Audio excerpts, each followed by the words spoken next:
Welcome to steno with Paras. Dictation start होगी 5 second बाद।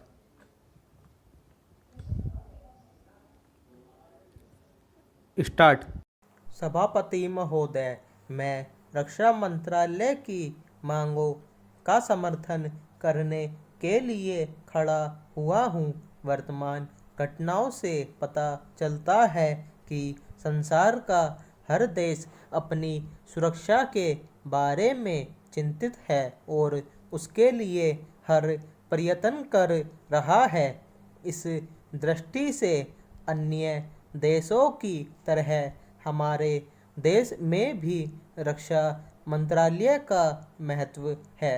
मुझे इस बात की खुशी है कि जहां अन्य मंत्रालयों की उनके पिछले साल के कामों के बारे में काफ़ी आलोचना हुई है, वहां इस मंत्रालय की कम आलोचना हुई है। इससे पता चलता है कि इस मंत्रालय ने पिछले साल अच्छा काम किया है।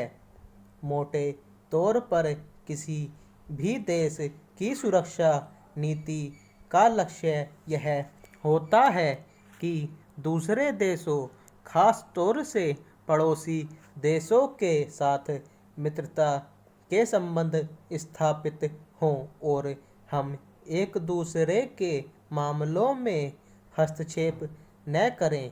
लेकिन उसके साथ यह भी जरूरी होता है कि हम अपने देश की सीमाओं और अखंडता की रक्षा करें।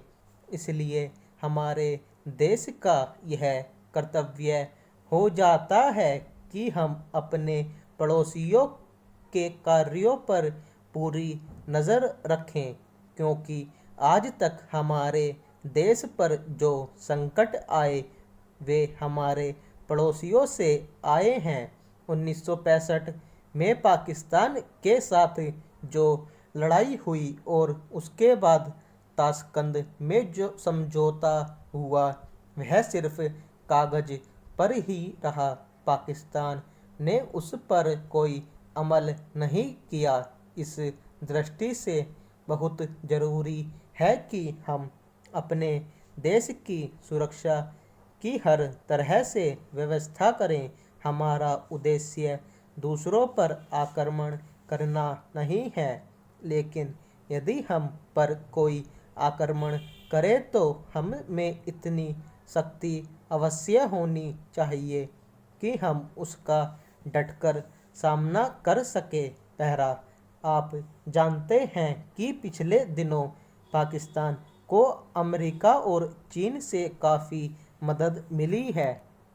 रक्षा मंत्रालय की रिपोर्ट में भी कहा गया है कि पिछले साल अमेरिका ने पाकिस्तान को 1500 करोड़ रुपए की फौजी सहायता दी है।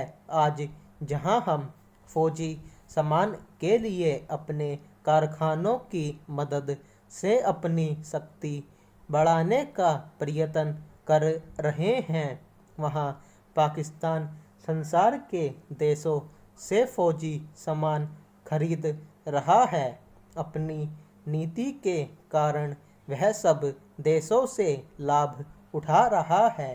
मेरा सुझाव है कि हम को भी अपनी शक्ति बढ़ाने के लिए संसार के अन्य देशों से अधिक फौजी सामान खरीदना चाहिए। आज तिब्बत की सीमा पर चीन की 1.5 लाख फौज खड़ी है। स्टॉप।